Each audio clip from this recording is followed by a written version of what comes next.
News channel देख रहे आप सभी दर्शकों का बहुत बहुत स्वागत है। मैं हूं रमनदीप कौर। इस वक्त की बड़ी खबर आ रही है प्रयागराज से। क्या है पूरा मामला, देखने के लिए बने रहिए हमारे साथ। संगम नगरी प्रयागराज में जहां स्वराज भवन से शुरू हुई राहुल गांधी की भारत जोड़ो न्याय यात्रा, जिसमें कांग्रेस के वरिष्ठ नेता व सांसद प्रमोद तिवारी, आराध्या मिश्रा समेत जहां प्रदेश अध्यक्ष अजय राय व यूपी प्रभारी अभिनव पांडे समेत हजारों कांग्रेस कार्यकर्ता शामिल हुए, तो लाखों की तादाद में सड़कों पर भीड़ दिखाई दी और जिसने राहुल गांधी की यात्रा का स्वागत किया। बता दें, राहुल गांधी की यात्रा स्वराज भवन से शुरू होकर यूनिवर्सिटी चौराहे से, जहां नेतराम चौराहे से होते हुए सीधा लक्ष्मी टाकी चौराहा पहुंची। जगह जगह पुष्प वर्षा करके और राहुल पर फूल बरसाकर लोगों ने उनकी यात्रा का स्वागत किया। तो राहुल गांधी ने लक्ष्मी टाकी चौराहे पर जनसभा की और साथ ही छात्रों से बात किया। आरओ पेपर लीक मामले पर भी उन्होंने सवाल खड़े किए। तो जाति जनगणना कराने की बात कही तो पीएम मोदी पर भी कई मामलों को लेकर निशाना साधा और ऐसे में क्या कुछ कहा उन्होंने, आइए दिखाते हैं। देश में ओबीसी वर्ग कितना है? एक नेता ओबीसी वर्ग लगभग 7% है। दलित वर्ग कितना है? दलित वर्ग भी 7% है लगभग। ओबीसी वर्ग 50% भविष्य नहीं है। ये सच्चाई है। यहाँ पे जो युवा खड़े हैं, आपको 2-3 आंकड़े देना चाहता हूँ। आपकी आबादी 73% है, मगर हिंदुस्तान के सबसे बड़े कंपनियों में 200 कंपनियों में मैंने आंकड़ा निकाला, एक मालिक ओबीसी दलित आदिवासी नहीं है, एक नहीं है। मैनेजमेंट टीम में एक आपका आदमी नहीं है। हिंदुस्तान की सरकार के 90 सबसे बड़े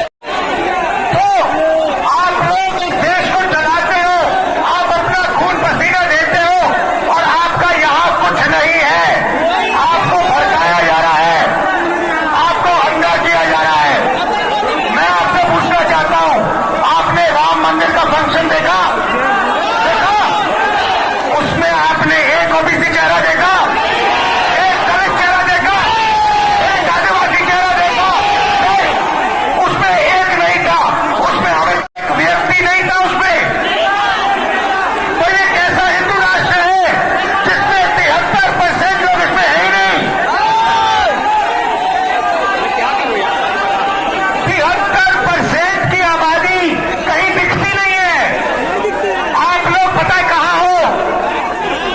दिहाड़ी मजदूरी जो करते हैं ना, उन लोगों की लिस्ट निकालो, वहां आपके नाम मिलेंगे। और ये लोग क्या चाहते हैं, आप लोग कभी भी इस देश को कंट्रोल ना कर पाओ। ये देश आपका है, 73% का है और ये तरीका है। अदानी जी की कौन सी जात है? ओबीसी अदानी, दलित अदानी, आदिवासी अदानी। आप देखो, हिंदुस्तान के किसानों की लिस्ट निकालो, किसानों का ये कभी कर्जा माफ नहीं करते। और ये 10-15 उद्योगपतियों का इन्होंने 14 लाख करोड़ रुपया माफ किया है। आप पढ़ाई के लिए बैंक लोन जाके मांगो, हिंदुस्तान का ओबीसी दलित आदिवासी पढ़ाई के लिए बैंक लोन मांगे, जूता मार के बाहर कर देंगे आपको। आपकी फीस बढ़ेगी, बढ़ती जाएंगी, बढ़ती जाएंगी। अच्छा, प्राइवेट, सुनो सुनो सुनो सुनो सुनो सुनो, मैं आपको एक चीज बताता हूं, शांत हो जाओ। प्राइवेट कॉलेजेस और यूनिवर्सिटीज के मालिकों में ओबीसी दलित आदिवासी कितने? एक नहीं है। प्राइवेट अस्पतालों के मालिक में आदिवासी दलित ओबीसी कितने? एक भी नहीं है। तो आप अपना टाइम जाया कर रहे हो, आपका बेवकूफ बनाया जा रहा है। 24 घंटे आपका बेवकूफ बनाया जा रहा है। जग जाओ, जग जाओ, खड़े हो जाओ। मैं सुनना चाहता हूं, जोर से बोलो, जगेंगे।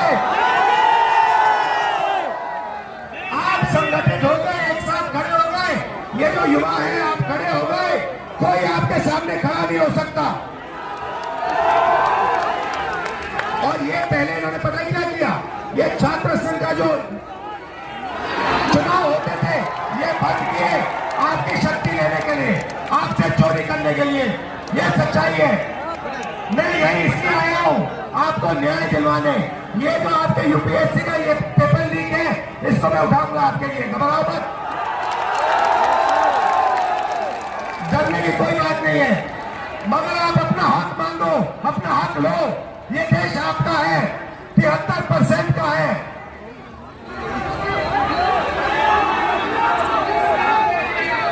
इलाहाबाद यूनिवर्सिटी का चुनाव भी इसीलिए बंद कराया गया। एपी वाइस चांसलर पर वाइस चांसलर कभी दलितों ओबीसीओं का नहीं सुनते हैं, वो हमेशा बड़ी जातियों का सुनते हैं सर। पढ़ाई टाइम पर उनके विरोध करने का काम के निकाल दिया जाता है ऑफिस से सर। बोला जाता है कि सारा कार्यक्रम ऑफिस से कराया हुआ है। तो मैंने आपको सुनिए सुनिए, पता है आपका हथियार क्या है? हथियार का नाम जानते हो? जाति जनगणना। जाति जनगणना ये आपका हथियार है। आपको सबसे पहले पता लगाना है कि आपकी आबादी कितनी, दूसरे नंबर पे आपको पता लगाना है इस देश के धन में आपकी कितनी भागीदारी। आप सुबह उठो और अपने आप से सवाल पूछो, 73% के हाथ में इस देश का कितना धन है, ये सवाल पूछो आप।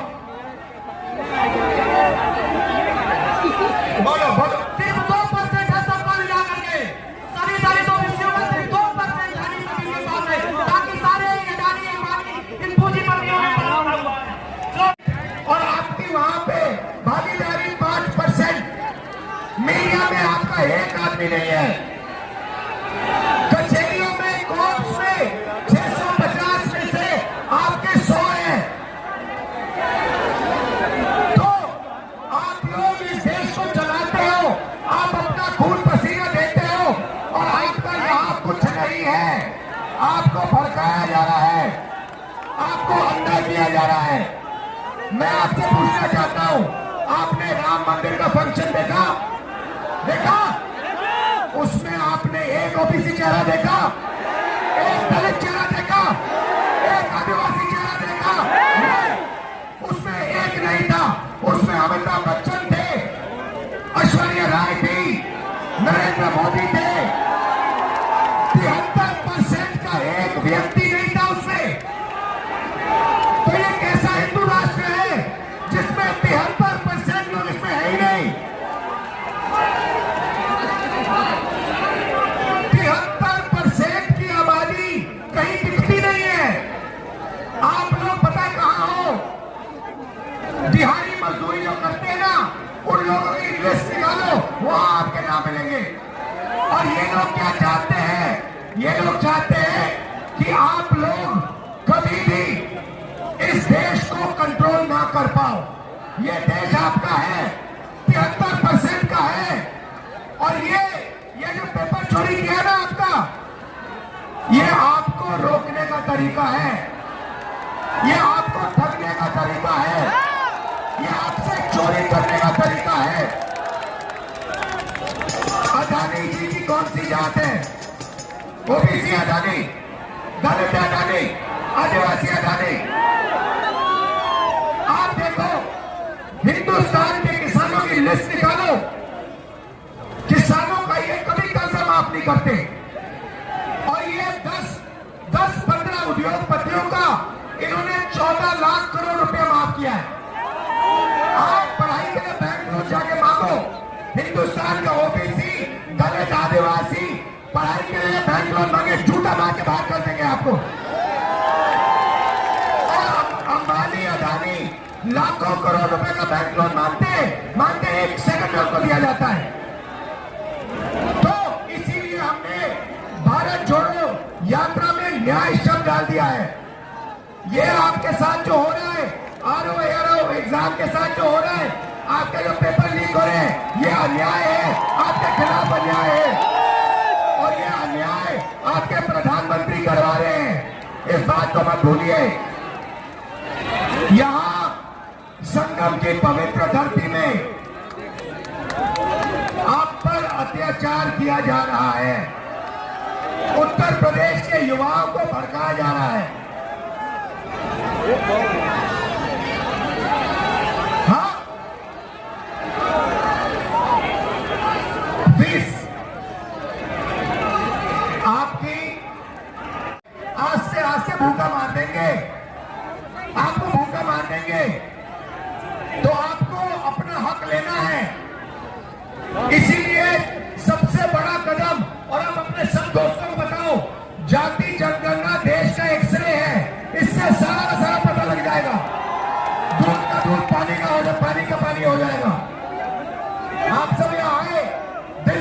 धन्यवाद करता हूं।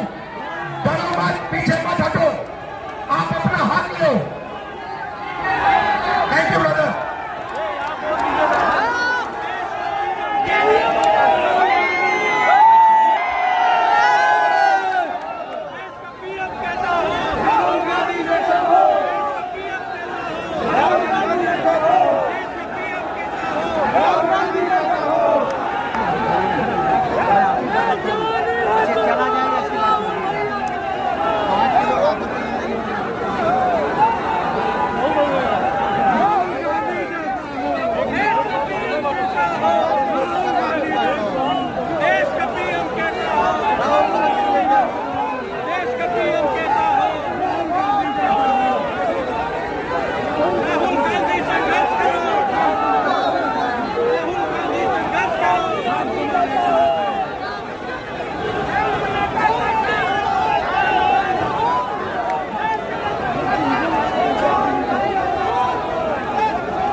संगम नगरी प्रयागराज पहुंचे कांग्रेस के सांसद राहुल गांधी ने आज जहां भारत न्याय यात्रा की शुरुआत करनी है तो उससे पहले आज वे बमरौली एयरपोर्ट पहुंचे जहां पर उनका कांग्रेस कार्यकर्ताओं ने स्वागत किया।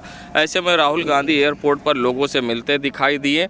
तो वहीं साथ ही राहुल गांधी एयरपोर्ट से निकलकर स्वराज भवन के लिए रवाना हो गए। वहीं अजय राय ने कार्यक्रम की जानकारी दी और बताया कि किस तरह से कार्यक्रम होगा और क्या कुछ कहा है उन्होंने भाजपा को लेकर। आइए दिखाते हैं आपको। आज यहाँ से प्रारंभ होगी और ये आनंद भवन में वहाँ से यात्रा प्रारंभ करते हुए आज प्रयागराज में इस पुण्य भूमि को प्रणाम करेंगे और यहाँ की जनता का आशीर्वाद लेंगे। आज यात्रा पे हम लोग आए हैं, यात्रा की बात करेंगे और मैं उत्तर प्रदेश का प्रदेश अध्यक्ष हूँ। आप यूपी की बात करेंगे तो ज़्यादा अच्छा रहेगा। अच्छा, लगातार देखा जाए कि जिस तरह से यात्रा हो रही है मगर वोटर्स आज भी भाजपा को बोल रहे हैं, ऐसी क्या वजह है कि वोटर्स आज भी भाजपा को बोल रहे हैं? आप मगर भीड़ इकट्ठा जरूर हो रही है। नहीं, ऐसा नहीं है, भीड़ इकट्ठा ऐसा नहीं है। आप देखते रहो, अभी 2024 का चुनाव भी आ रहा है ना, अभी नगर निगम का चुनाव बीता है। आप कहीं पर भी देखेंगे हमारे वोट प्रतिशत विधानसभा से मेयर के चुनाव में हर जगह बढ़े हैं, हर जगह ताकत हमारी बढ़ी है। 24 में राहुल गांधी जी प्रधानमंत्री, निश्चित तौर से राहुल जी के नेतृत्व में चीज़ें मजबूत हो रही हैं। अब ये डिसीजन लेना उनका काम है, प्रधानमंत्री कौन बनेगा नहीं बनेगा। कांग्रेस मजबूती से आगे बढ़ रही है। सीटों का बंटवारा तो जो बातचीत है वो समाजवादी पार्टी के साथ और हमारे अन्य घटक दल हैं उनके साथ में काफ़ी सार्थक चर्चाएं शुरू हैं और बहुत जल्द ही इसका नतीजा की घोषणा की जाएगी। जहाँ तक उत्तर प्रदेश में चुनाव का वो है तो भारतीय राष्ट्रीय कांग्रेस पूर्ण रूप से सभी 80 सीटों पर पूरी मजबूती के साथ हमने तैयारी कर रखी है। जो भी जब चुनाव डिक्लेयर होंगे तो हमारे जो भी गठबंधन के उम्मीदवार हैं उनको जिताने के लिए हम पूरी कोशिश करेंगे। सर, अगर बात करें कि सोनिया गांधी की, तो सोनिया गांधी जी ने भी उत्तर प्रदेश से अपना सीट छोड़ दिया है और वो राजस्थान से राज्यसभा सांसद के लिए जा रहे हैं। जी, यूपी छोड़ने की, उन्हें यूपी कभी ना छोड़ा है और ना आगे छोड़ेंगे।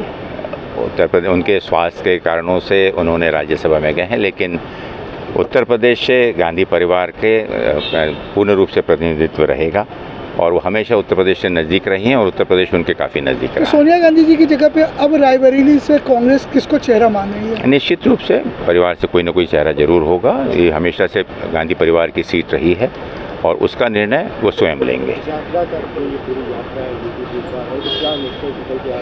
देखिए, यात्रा जो पिछले 38वां दिन है और आपने देखा कि जहाँ जहाँ से भी यात्रा मणिपुर से लेकर जहाँ से भी गुजरी है, लोगों का जन सैलाब इस यात्रा के समर्थन में राहुल जी से मिलने के लिए सड़कों पर उतरा हुआ है।